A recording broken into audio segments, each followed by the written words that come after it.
Hi everybody, welcome back to Living Between Paychecks Kitchen. I'm Oz, that's Jack. Yeah, I'm here. And we're going to cook something that I tried once right after the hurricane and almost got in a fist fight with a waiter over that nobody else seems to trust me on. It's shrimp and grits. Doesn't sound right, especially because nobody knows what the hell a grit is.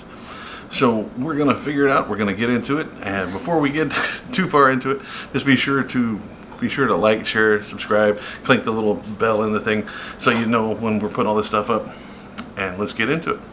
So it looks like a lot of stuff, but it is a lot of stuff. Just bear with me. You're going to need some shrimp. Easy. Get a little bit of bacon, just like 8 or 6 pieces.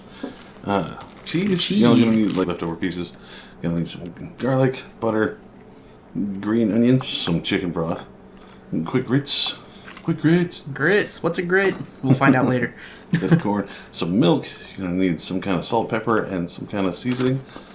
Don't forget the milk. We forgot the milk. Yeah. Let's get to it. So here we go. First, you're going to want to cut up and chop a lot of stuff. So we got the garlic, we got it skinned. Right. So we're just going to go ahead and just grate it. We remembered to grate the garlic. That was a nice change. Again, you got to be careful with your fingers because you just slide your hand right next to the thing. Yeah, you don't want a piece of you in there. Yeah. That would suck. Like, oh, I'm all for serving your people, but not serving them you. So be careful and knock that stuff off. Be sure to get all the stuff out the inside because there's a lot of garlic on the inside. Sticks. Garlic is very sticky. Oh, this is the garlic oil does that. Just knock it off. Then your cheese, just go ahead and grate it down. Now we use the Gouda cheese here. Yeah, we only used 1 out of our 2 blocks. Right.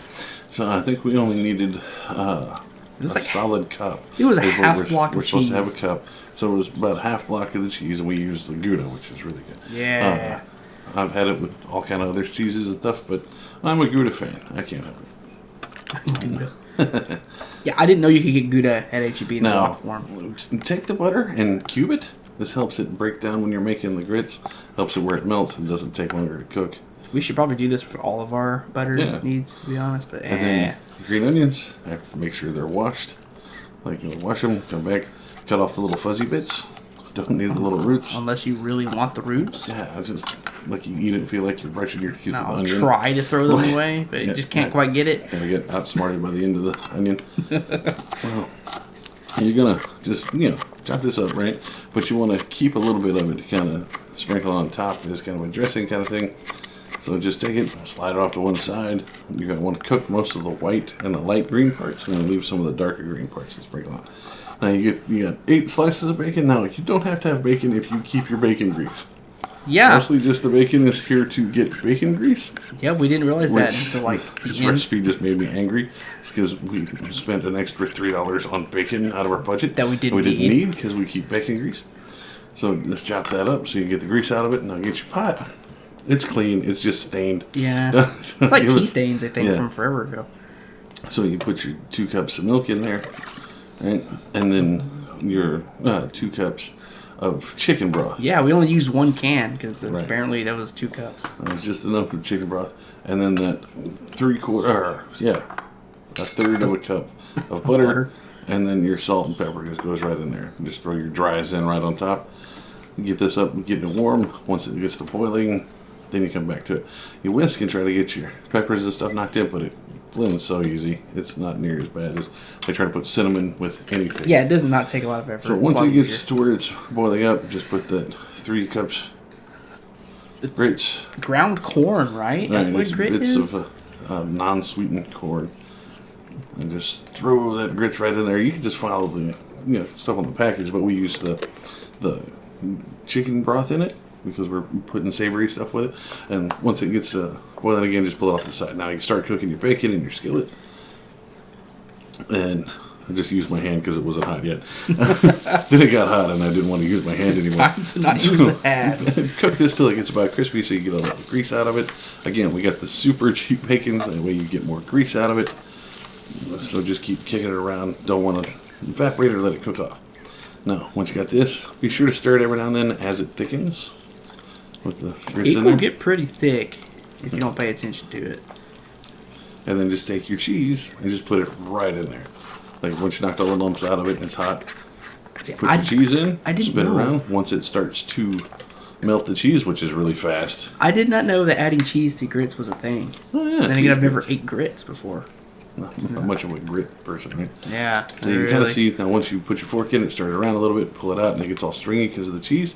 You're set. Remove it from heat, put it on the side. Don't let it get cold. Like, you want to try to keep you want it warm, but not cooking. And your bacon is getting close enough to crispy. You got enough grease in there. Just go ahead and get out your paper plate with your paper towel. Pull all your bacon off. Now you got the grease in there. So go ahead and put your garlic in there. You're going to saute your garlic and everything with it. Your garlic, your onion. Put it in there. Now the shrimp we got was already boiled, right? But it's deveined, it's skinned, and the tails have been removed. You want it, you get all that stuff done. You do it. We bought this, it was like $5, and you get it where it's all done. You need to strain it and drain it and get the shrimp water out of it when you pull it out of that thing. Yeah, strain the shrimp water. You don't want that. And then go ahead and stir that around a little bit. Now, whatever kind of seasoning we use the Tony Sacher, we use more spice stuff in here. Almost over salted it with it. I spilled it a little bit on the way here, so I added a little bit. And then you can use whatever you want here, like a seasoned salt kind of stuff. I was thinking about using like a citrus on one, maybe like even just a lemon or lime pepper. Lime would probably work really good. And you kind of break it down. So we had to make sure that there wasn't enough Tony Sacheries in here. Now, once it starts cooking down, you really just got to cook the onion in this. Like I said, the shrimp's already cooked. Just got to make sure it's heated through, and not frozen as when we got it. It was nice and thawed every time we got here. Frozen shrimp in your. So you keep it stirred around. Once that's done, you get it nice and browned. You're done. Turn your heat off, pull it off, and you're gonna. I'll do a quick plating here. So you get your plate. You get your cheese grits. You got the cheese running everywhere. See, this is unsettling because it kind of expands like it's the Blob. Yeah, well, so do I. I still have friends.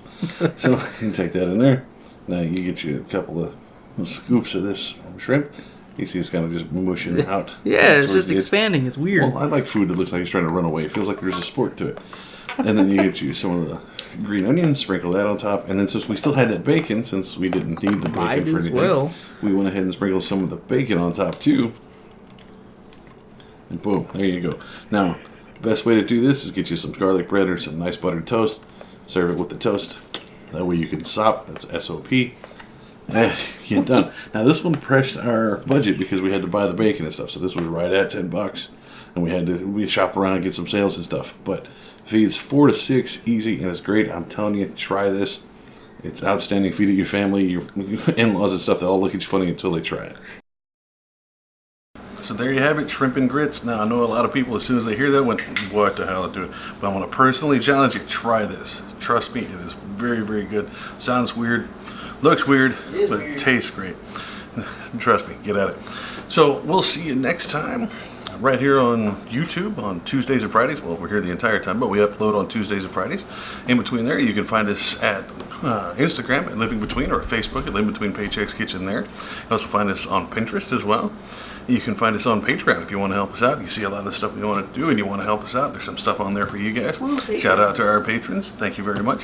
And we'll see you next time.